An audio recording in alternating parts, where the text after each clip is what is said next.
Demorou um tempo para o Einstein perceber que ele não era a única estrela na teoria da relatividade. E a gente tem que falar dessa teoria se a gente quiser entrar no mundo da bomba atômica. Só que ele percebeu a tempo antes de morrer isso. Tá? Em 1953, o pessoal queria fazer uma comemoração dos 50 anos da relatividade. Acreditaram o nascimento da relatividade com o paper do Einstein de 1905. O Einstein escreveu o seguinte: espero que nessa ocasião também haja a oportunidade de honrar adequadamente os méritos de Lorentz e Poincaré. Por quê? Esses caras fizeram muito pela teoria, muito. Basicamente fizeram tudo. Faltou um detalhe que só um gênio poderia colocar. Mas eles já fizeram tudo, estava tudo pronto. O Einstein começou a brincar com a relatividade em 1905. 20 anos antes já tinha gente mexendo. Voldemort Voigt, em 1887, já tinha chegado nas equações do Einstein.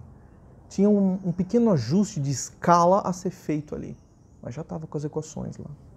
Em 1887, Lorentz também chegou nas equações do Voldemort Voigt, as equações da relatividade. No ano de 1900, Joseph Larmor chegou nas equações corretas da relatividade, todas. Em 1904, o Lorentz, aí sim ele chegou corretamente, um ano antes de Einstein, nas equações corretas. O Poincaré lançou um livro em 1902 chamado Ciência e Hipótese, é fantástico, leiam em português, está aberto, está traduzido. Ele deixou a relatividade na cara do gol, ele critica a simultaneidade, ele critica a medição de tempo, ele critica o tempo absoluto. Ele fala que a mecânica de Newton precisa ser substituída por uma mecânica que adote um mecanismo de aumentar a inércia do corpo conforme o corpo ganha em velocidade. Estava na cara do gol. Ele chegou no E igual a mc ao quadrado. Tá? Ele fala, se você tiver um corpo que emitiu uma radiação e essa radiação tiver uma densidade de energia, a inércia dela vai diminuir. Vai diminuir igual a densidade de energia pelo quadrado da velocidade da luz. Então, há 20 anos já se falava disso. E o Einstein leu alguns desses artigos e leu Ciência e Hipótese. Isso é inequívoco, porque ele tinha um grupo chamado Grupo Olímpia de estudo entre 1902 e 1909. Ele estudava física e filosofia, Kant, um monte de cara, Poincaré. Tinha dois amigos, o Muricy e o Conrad. Esses caras liam esses artigos com Einstein. Então ele estava por dentro, ele é um cara do esquema. Há 20 anos ele já estava lá. Tem alguns historiadores que falam que o Einstein teve acesso aos artigos do Lorentz até 1895. Eu acho estranho, porque no ano de 1900, o Lorentz ele fez um artigo chamado Sobre a Eletrodinâmica dos Corpos. Em 1905, o Einstein publicou Sobre a Eletrodinâmica dos Corpos em Movimento. Tá? Tem gente que fala que ele plagiou. Olha, tem os caras burros que falam isso. E tem os estudiosos que eu respeito que falam isso. Eu acho que isso é um equívoco. O que o Einstein fez não foi um plágio. Ele trouxe algo muito mais forte. Ele fez algo que só um gênio faria. Tá? Antes do Einstein, a relatividade ela ainda era um mecanismo matemático. É como se fosse um pintor pintando o teto de uma parede e ele está se segurando no pincel. Einstein foi lá e colocou a escada embaixo para o cara subir. Ele deu um princípio físico. Um princípio físico é algo tão poderoso que a gente usa ele sem, às vezes, precisar fazer o experimento. Por exemplo, a segunda lei da termodinâmica, da entropia, ela é tão poderosa que você usa ela na mecânica quântica para fazer deduções que seriam dificílimas em laboratório. Do corpo, o espectro do corpo negro, nós vamos comentar sobre isso. Que, aliás, é um assunto que Meu Deus do céu. Muitos vídeos no YouTube, Instagram, enfim. Pessoas falam coisas erradas sobre isso. Então, o Einstein trouxe uma física para aquilo que o Lorentz e o Poincaré achavam que era só um artifício matemático. Ele trouxe realidade, trouxe uma abordagem. O artigo do Einstein é fantástico, é simples, é grande, tá? Tá nesse documento aqui, ó. Já mostrei para vocês. Tem todos os artigos da relatividade do Einstein, todos os que são importantes, que ele escreveu alguns ensaios também nesse meio tempo. E é um gênio que as pessoas reconheceram isso, tanto que 1905 passou a ser o ano oficial do nascimento da teoria. Não teriam aceitado isso se não fosse um trabalho absurdo. Mas é um trabalho de um gênio em construção. O gênio de 1905 é um gênio que talvez você vai encontrar na sua vida algum cara tão genial quanto o Einstein de 1905. Porque o Einstein de 1915, o Einstein de 36 anos, ele se tornou um gênio que aparece uma vez a cada 500 anos no mundo.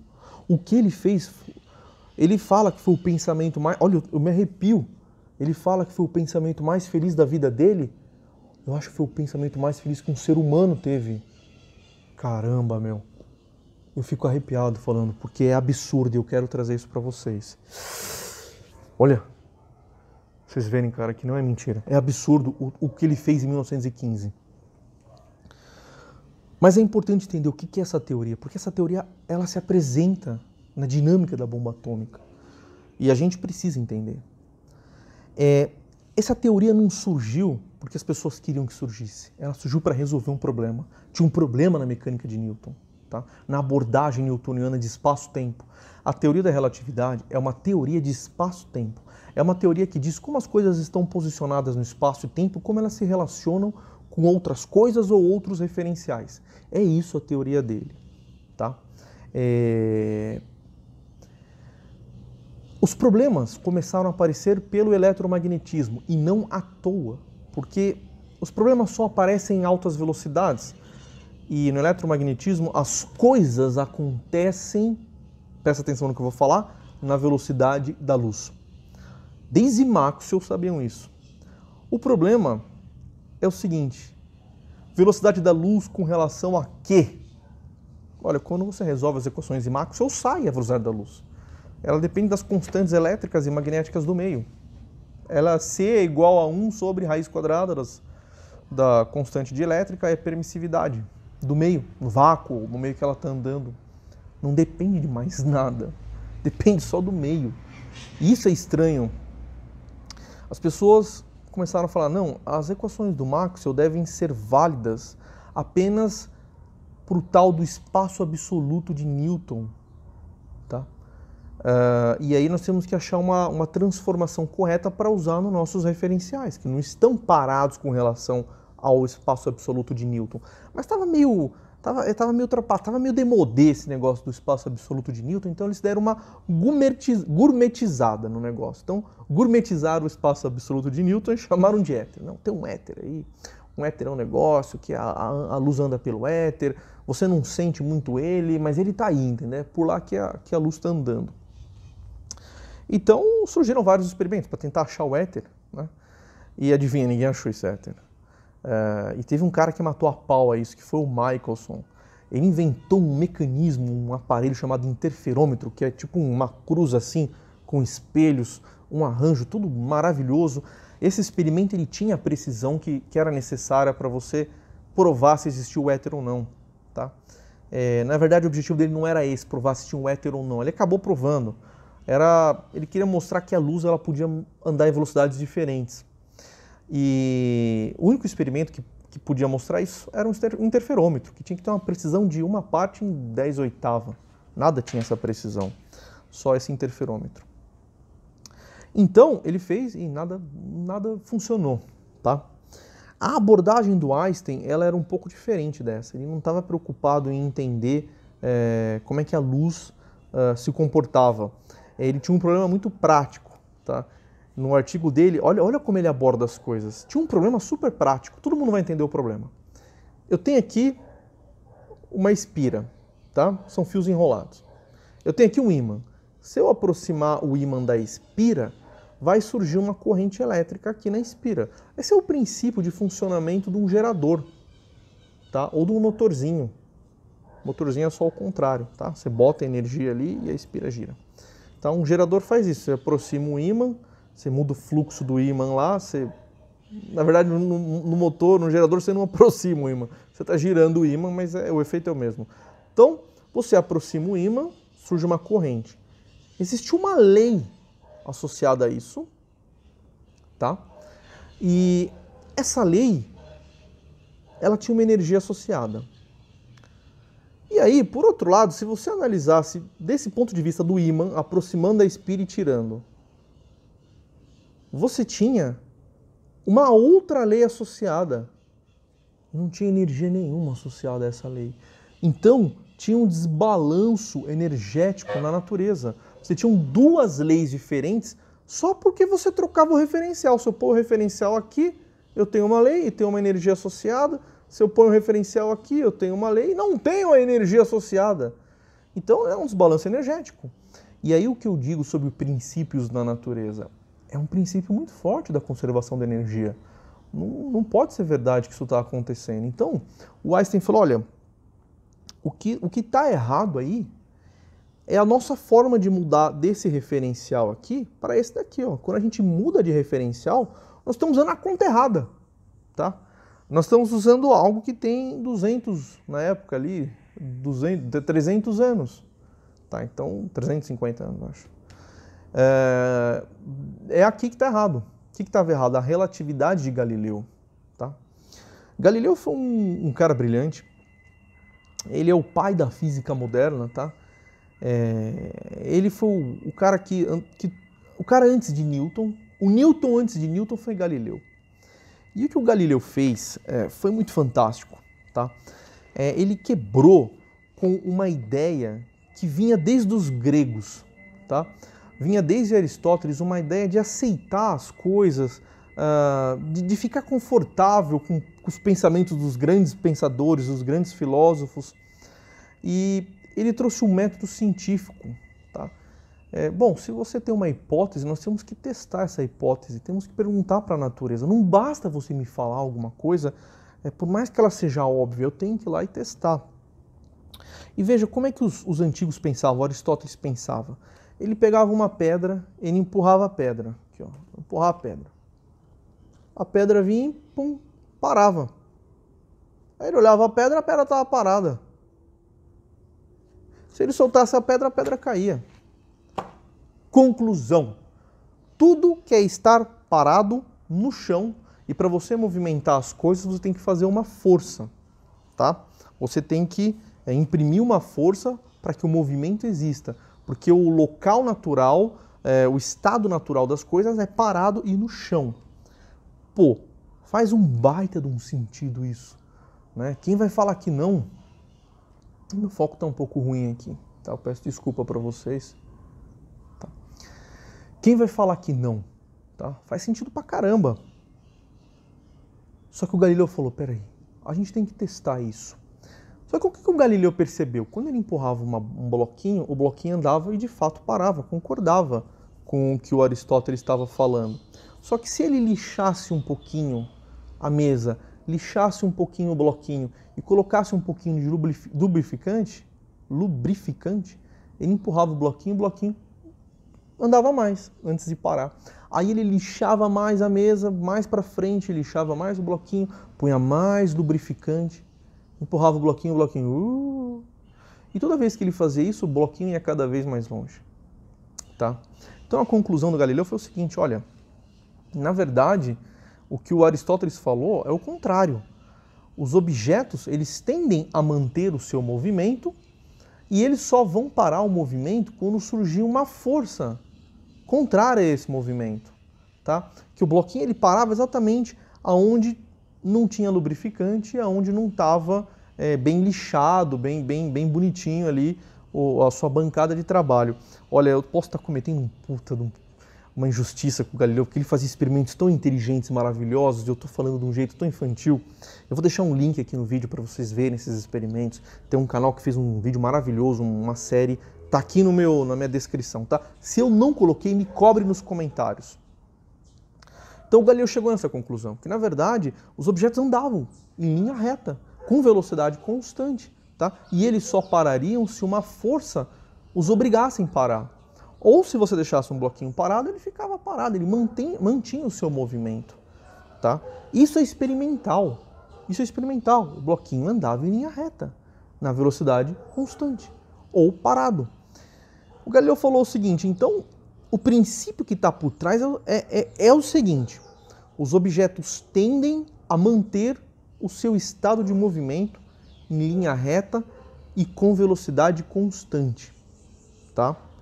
Um objeto parado, ele também tem velocidade constante, está em linha reta. Está parado e está andando em linha reta no tempo. Tá? O espaço newtoniano esse espaço aristotélico já era quadridimensional, já podia se pensar assim. Está andando em linha reta só no tempo. Tá? Aqui eu estou falando que o tempo anda para cima. E o que o Galileu percebeu também? Estar em movimento ou estar em linha reta, andando em linha reta, tá? Eu posso trocar de referencial, eu posso colocar o referencial em cima do bloquinho quando ele está andando. E eu posso falar que para esse referencial, o bloquinho está parado. Tá? E nesse referencial, o que ele falou também valia. Se eu trocasse de referencial, também valeria. Não para todos os referenciais. Se eu assumisse um referencial e aquilo que eu falei se confirma, o bloquinho está andando em linha reta com velocidade constante. Se eu pego outro referencial que está andando com relação a esse com velocidade constante, o que ele falou ainda valia. Era uma universalidade dos referenciais. Agora, eu não poderia pegar um referencial acelerado, que aí o bloquinho não andaria em velocidade constante. Ou um referencial acelerado pode ser um referencial girando, né? Se eu estou aqui, ó, eu estou vendo aqui esse estojo, e se eu estou virando, esse estojo, de acordo comigo, ele está fazendo esse movimento. Ele está fazendo uma curva, tá? Então ele encontrou uma classe de referenciais que esse princípio era válido e fez muitas mais outras coisas. O Galileu ele estudou a cinemática, tá? Como que os corpos reagiam à aceleração, como que eram as suas trajetórias. Ele fazia experimentos de queda livre, abaixando a gravidade, reduzindo a gravidade, ele fazia planos inclinados.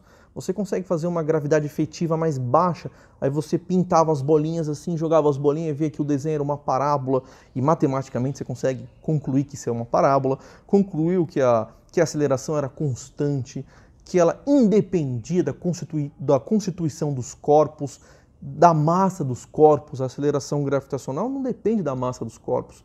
Cara, isso é muito louco. Ele concluiu tudo isso. Ele só não concluiu uma coisa. Ele conseguiu entender como que a aceleração mudava a trajetória de um corpo, qual era o referencial correto. Ele só não deu origens para essa aceleração. E ele morreu sem dar uma origem. Mas no ano que ele morreu, nasceu um cara. Ele morreu e nasceu Newton no mesmo ano. E o Newton deu continuidade ao trabalho do Galileu. E é outro cara que me arrepia, cara. O que o Newton fez foi bizarro. Ele tinha um professor, antes dele já tinha dois caras que eram muito interessantes e inteligentes. Tinha o Hooke, tá? O Hooke foi professor do Newton, ele é o cara da lei de Hooke, tá? Ele falava que se você tivesse uma mola e comprimisse uma mola, tá? Ela faria uma força, tá? O conceito de força não estava definido, mas ela faria um estímulo na vizinhança dela que era igual sempre, tá? O que isso quer dizer? Eu pego uma mola aqui, aí eu coloco um bloco, aí eu comprimo essa mola 10 centímetros. A hora que eu solto a mola, essa mola faz um estímulo nesse bloco. Aí eu pego 2 blocos desse e coloco na mola. O estímulo que ela dá nesse bloco é sempre o mesmo. A reação do bloco não precisa ser sempre a mesma, mas o estímulo que ela dá é sempre o mesmo. Na verdade, isso não é difícil de ver. Tá? Você bota um material, vê a aceleração que esse material... Bom, aí eu já estou falando de Newton. Deixa o Hooke por enquanto. E também junto com o Hooke tinha um outro professor, o Isaac Barrow, tá? Foi professor de Newton. Ele já tinha entendido muito bem o mecanismo da conservação do momento, essa questão do momento, o momento que a massa vezes a velocidade, né? Essa grandeza, essa inércia, na verdade, eles tinham essa propriedade, a inércia. A gente tende a falar massa... Na época, essa questão inércia e massa gravitacional, a massa que você põe na balança, tá? Isso não era a mesma coisa, tá? E na verdade, só Einstein transformou isso na mesma coisa. Então eles chamavam de inércia. Então eles tinham uma grandeza que chamava momento, que era essa inércia multiplicada pela velocidade. Então os objetos de colisão, eles já tinham as leis de conservação de momento, o Isaac Barrow já tinha isso, tá? O que o Newton fez foi perceber que o Galileu tinha dado a instrução correta para criar um ponto de vista adequado para analisar a dinâmica. A dinâmica é a origem das forças. E esse ponto de vista eram os referenciais que a lei dele valia. Não é qualquer referencial, só os que valem a lei de Galileu. Se eu pegar uma bolinha e jogar ela para o lado, para frente, e nessa direção, se elas andarem em linha reta o tempo todo, na mesma velocidade, esse referencial é bom. É um referencial que vale as leis de Galileu. E o que o Newton definiu, né? A força, ela deveria ser algo, a definição de força é algo que a vizinhança faz, a vizinhança de um corpo faz nele, é uma interação que a vizinhança tem no corpo, que acelera esse corpo, tá?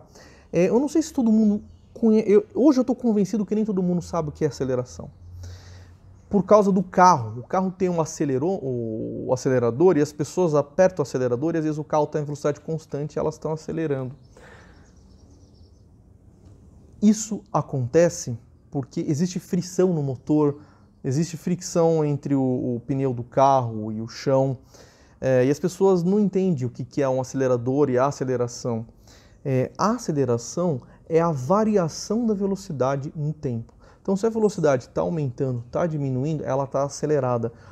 Mas existe uma situação que você pode estar com velocidade constante mesmo assim acelerado, porque a velocidade ela é um vetor, tá? Se eu tiver um vetor andando a 5 metros por segundo aqui e fazendo uma curva, tá? A velocidade dele, o tamanho do vetor não está mudando, é 5 metros por segundo, tá? Mas a direção do vetor está mudando, então isso também é uma aceleração. Tá? Isso, por exemplo, a Lua está acelerada, tá? Com o campo gravitacional da Terra. Ela não está andando mais rápido para cá ou para lá, mas ela está fazendo uma curva. Tá? Então, como a velocidade é um vetor, tá? Então o fato dela estar mudando, esse vetor, significa que ela está acelerada. Então, o Newton falou, olha, tá claro então que se não houver uma interação com da vizinhança, a vizinhança é importante, né? Se a vizinhança não interagir com o corpo vai andar em linha reta, no referencial de Galileu, tá? Agora, se a vizinhança interagir, ele vai acelerar. Pode parar, pode fazer uma curva. Então ele definiu que essa interação da vizinhança com o corpo chamaria força, tá? E ele usou o aparato de Hooke para definir essa grandeza, porque os estímulos eram sempre iguais. Tá? Você bota um bloquinho aqui, ele tem um estímulo. Esse estímulo resulta numa aceleração. Você bota outro bloquinho aqui, ele tem o mesmo estímulo e resulta numa outra aceleração. Você bota os dois bloquinhos juntos, um em cima do outro, ele tem o mesmo estímulo e resulta em outra aceleração. A hora que você faz as contas, você vê que o que está acontecendo é que essa aceleração ela é inversamente proporcional à inércia do corpo, tá? E proporcional a esse estímulo, tá? Eu acho que eu coloquei a carroça na frente dos bois, mas você pode definir uma grandeza chamada inércia, que, dado um mesmo estímulo, ela vai te dar acelerações diferentes. Aí, você refaz as contas e vê que a aceleração ela vai ser sempre o contrário dessa grandeza, que é a inércia. E com isso você consegue fazer definições do que é um Newton, tá? Uma boa definição ela tem que ser teórica e operacional. Então você pega um bloco, tá? Você fala que aquele bloco tem massa de 1 kg. E é assim que o mundo acontece. Isso é metrologia. Esse bloco aqui tem 1 kg. Acabou. Tá? 1 kg de inércia. E aí, então, se eu acelerar isso por 1 metro por segundo, esse estímulo todo foi de 1 newton, a força que ele esteve sob estímulo. E isso é muito fácil de ver, tá? O Hooke já tinha entendido esse mecanismo. Quando a mola, você solta a mola, você prende uma partícula na mola, um corpo. A forma que essa mola vai oscilar depende também da inércia desse corpo, a aceleração que ela vai imprimir, tá? Com um corpo preso nessa mola, depende da inércia do corpo. Tá? Então o Newton foi muito feliz. Tá? Essa lei dele foi boa, porque funciona. Ela prevê. Então, me dá um corpo, se houver interações locais nesse corpo, essas interações vão resultar numa aceleração. Tá? Então ele chegou, definiu o que era força. O que é força? Massa vezes aceleração. Daí você faz a definição contrária, né? E aí ele teve um extremo sucesso. Tá? Só que isso não é tudo. O Newton, ele era um cara muito sagaz, cara. Ele era muito sagaz. Ele percebeu o seguinte, que aquilo que o Galileu tinha falado, que os referenciais que se movimentam um com relação ao outro, com velocidades constantes, que eles eram uma classe de referenciais privilegiadas. Tá? Ele chamou isso de referenciais inerciais. É uma classe de equivalências, são equivalentes esses referenciais. Desde que valha o princípio de Galileu. O corpo tem que estar andando em linha reta com velocidade constante. Não importa a velocidade. Se tiver nessas condições, o referencial é galileano, é um referencial inercial. Se isso acontecesse, fazendo as contas, você percebe que a aceleração, que quando você... Então, agora você pega um monte de referenciais, um andando com relação ao outro, com velocidade constante, em todos eles vai valer o princípio de Galileu.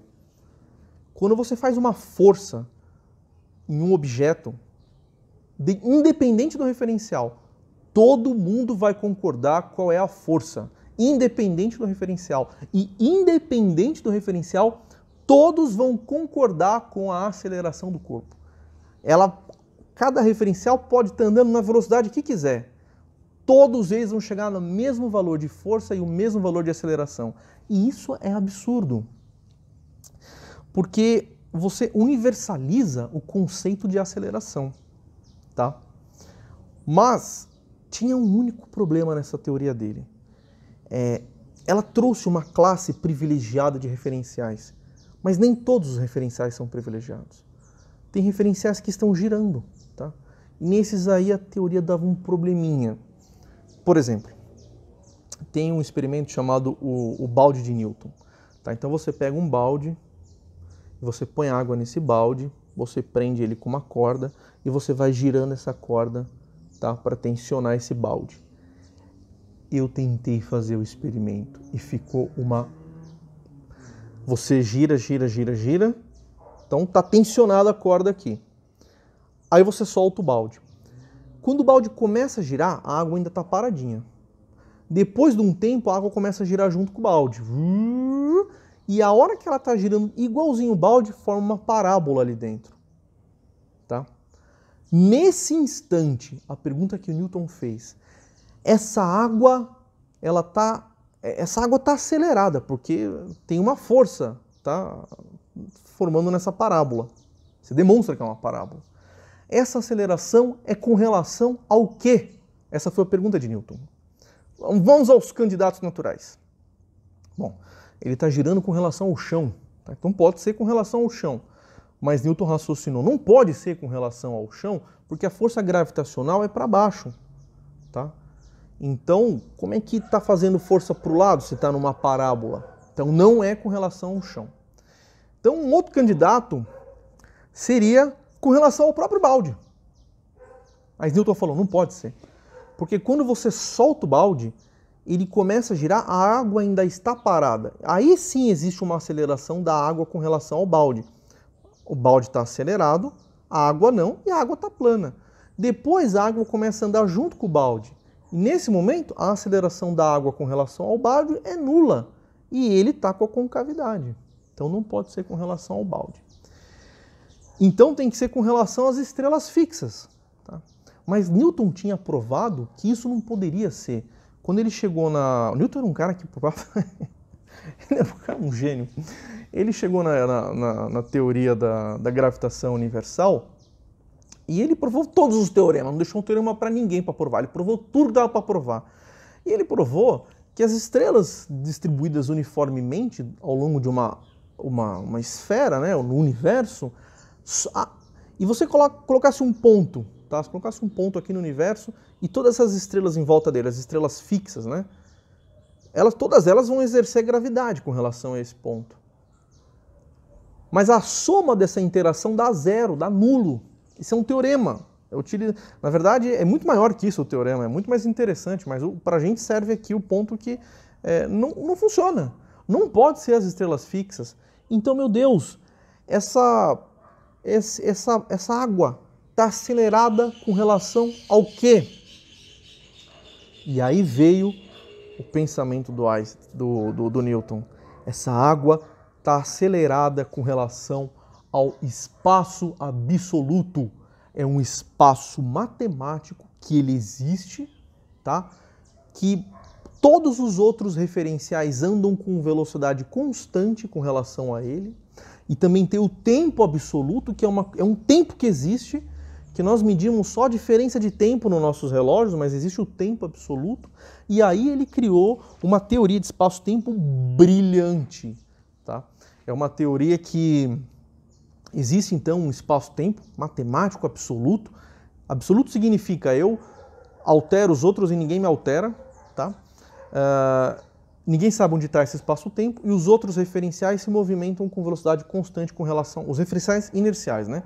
Se movimentam com velocidade constante com relação a esse referencial. Isso é maravilhoso. Dá para demonstrar matematicamente esse espaço R4. Dá para mostrar o que é o tempo. O tempo é um funcional que atua no núcleo de uma operação de hiperplanos. Cara, é lindo, lindo. Eu vou tentar mostrar isso no próximo vídeo para vocês, mas só no finalzinho, porque eu já sei que mostrar conta perde engajamento. Aliás, se você chegou até aqui 32 minutos de vídeo, deixa o seu like, que você só está assistindo esse vídeo porque alguém deu like, tá? Então, quando você dá like, ele distribui mais o YouTube. Por favor, dê like e se inscreva, tá? Tem um grupo no Telegram excelente também. Voltando. Então, essa era a teoria do Newton, tá? Ele falou, existe um espaço-tempo absoluto, um espaço e um tempo absoluto, e esse espaço e tempo absoluto são os criadores dos referenciais inerciais, e esse espaço-tempo absoluto me garante que existe uma quantidade absoluta chamada aceleração, que vai ser... Se tem aceleração com relação a esse espaço-tempo, vai ter a mesma com relação a todos os outros referenciais inerciais. Maravilhoso. Mas não podia fazer melhor. Só que tinha problema, cara. Tinha uns caras que eram os relacionais. E alguns filósofos começaram a falar, pô, Newton, esse negócio de espaço-tempo que altera os outros e ninguém altera ele, é meio complicado, né? Aí o Newton recorria a Deus, né? Como a primeira causa inicial, que move tudo e ninguém move ele. É estranho. Onde é que está esse espaço-tempo? Ele interage com tudo, mas nada interage com ele. Ele tem uma massa infinita, porque ele não se desloca, mas se ele tem massa, ele não tem gravidade, e começa a dar um monte de problema, tá?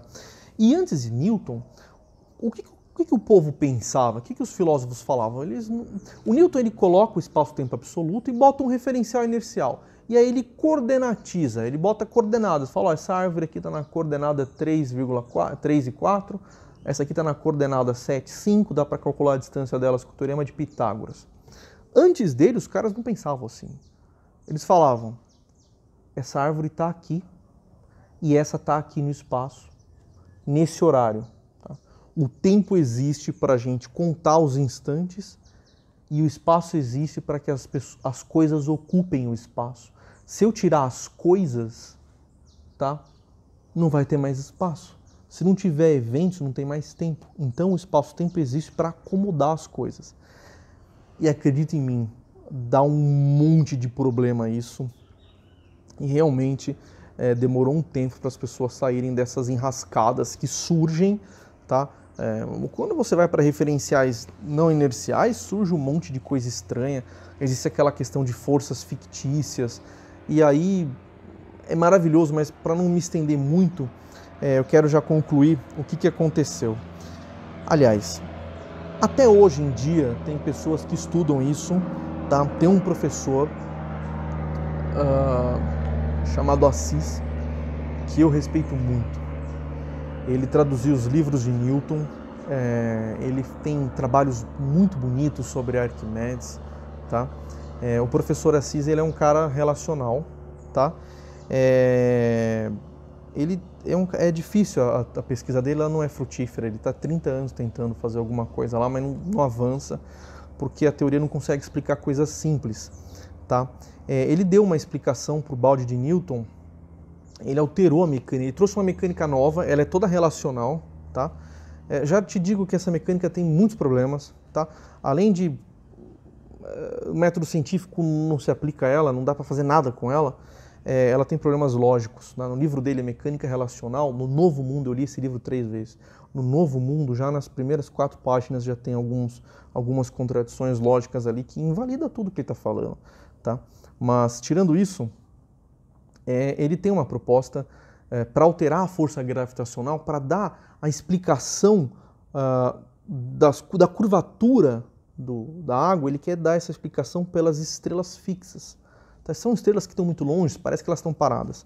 Então tem que colocar um termo de rotação na forma gravitacional de Newton e ele consegue explicar. Tá? Só que não funciona. A teoria dele, se você quiser testar ela, se você pegar 1 tonelada de água, botar ela para girar, você teria que... O desvio dessa teoria com relação à teoria de Newton seria metade de um átomo de hidrogênio. Não existe como testar essa teoria dele. Tá? Uma vez eu vi uma palestra dele com outros professores, Inglaterra, 2 dos Estados Unidos, caras de cabelo branco já. E os professores discutindo com o André Assis que dava para testar. E eu fiquei impressionado que esses caras, velho, lá fora achando, não tem noção nenhuma do mundo experimental. Não dá para testar a distância de um gluon numa tonelada de água. Não existe um experimento para isso. As incertezas não dá. É loucura, tá? Então, nesse nível, nessa reunião, tá no YouTube aí se vocês quiserem achar, o professor Assis está bem acima dos caras, mesmo com uma ideia que está errada. E dói falar isso, porque eu gosto muito dele, ele é uma pessoa especial, ele fala umas 7 línguas, só que o trabalho dele não tem como ir para frente. Tá? O Einstein resolveu essa questão. Tá? Se você estivesse na Estação Espacial Internacional, você está flutuando, está tudo flutuando ali com você. Tá todo mundo em queda livre, na verdade. Você joga uma bolinha, a bolinha vai em linha reta. Então, na Estação Espacial Internacional, aquilo lá é um referencial inercial. Tá? Então, isso é a relatividade geral. Aquilo é um referencial inercial, pequenininho, mas é. A conclusão que nós vamos chegar nisso depois, que a teoria da relatividade geral chega é que a gravidade ela gera referenciais inerciais. A gravidade é o próprio espaço. Tá? E olha, pela mecânica de Newton, o espaço-tempo absoluto tem como consequência a criação de referenciais inerciais. Na mecânica de Einstein, a gravitação tem como consequência a criação de referenciais inerciais. 2 causas que têm o mesmo efeito. Essas causas são iguais. Tá? Então, o espaço-tempo de Newton, absoluto, nada mais é que a gravidade. A curvatura, tá, que é feita nesse balde é com relação ao referencial inercial que a gravidade cria. É isso, professor. Tá? Mas ele tem a teoria dele, a forma de pensar dele, e eu gostaria que vocês respeitassem ele. Se vocês quiserem, eu posso fazer um vídeo comentando sobre esse princípio que ele se apega tanto, é o princípio de Mach, tá? É uma coisa mais mal definida do mundo, tem no mínimo 17 definições esse princípio, e nem é um princípio. Tá? Então eu posso falar sobre isso.